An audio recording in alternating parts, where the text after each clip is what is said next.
leader of the economic freedom fighters, Julius Malema, has descended on the Western Cape. Malema is on the party's campaign trail ahead of the local government elections. That's on the 1st of November. Newzroom Afrika's Athi Mtongana joins us live from Stellenbosch, where Malema will kickstart his campaign in the province. We know he's had a lot to say about the quote-unquote Stellenbosch mafia. It should be interesting to see how he will be received there. Talk us through the program, Athi.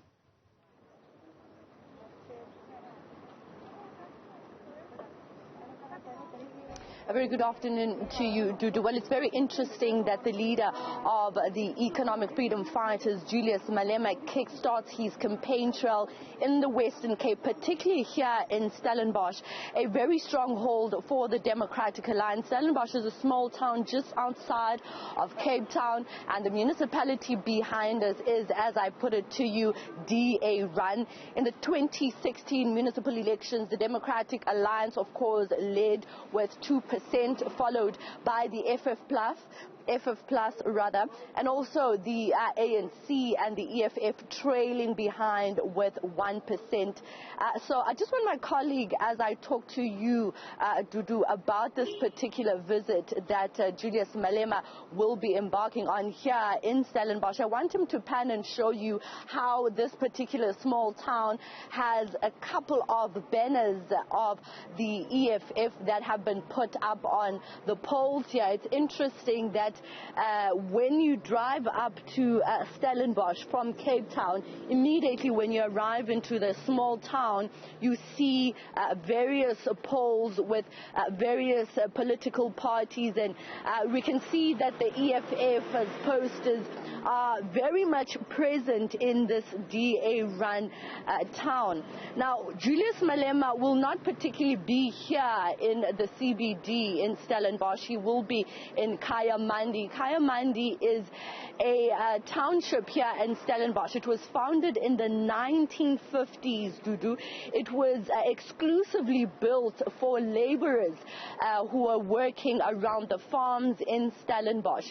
Although the population in Stellenbosch as a whole has 40% white people and 45% white people rather, and 40% colored, with 12% of the people here in Stellenbosch being black African. In Kayamandi, over 90% of the population there, which is the particular township that Malema will be visiting, the population there, over 94% of the people in Kayamandi are black South Africans, and most of them, over 84% of those people in Kayamandi, are Xhosa-speaking people. So in the 2016 municipal elections, just looking at Stellenbosch as a whole, including Kayamandi, the township which was founded in the 1950s, which Malema will be visiting, the numbers in as far as the people who went out to vote is just over 3,000 people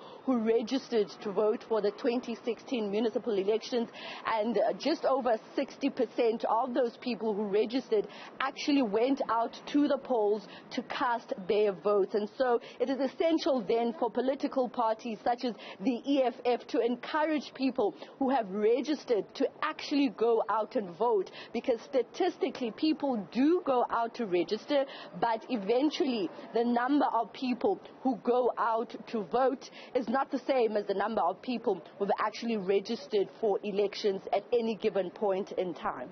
For the people of Kayamandi, where the EFF leader will be, what is it that will appeal to them? You mentioned the issue of land, which is quite big for the economic freedom fighters. What are some of the issues that they struggle with on a daily basis?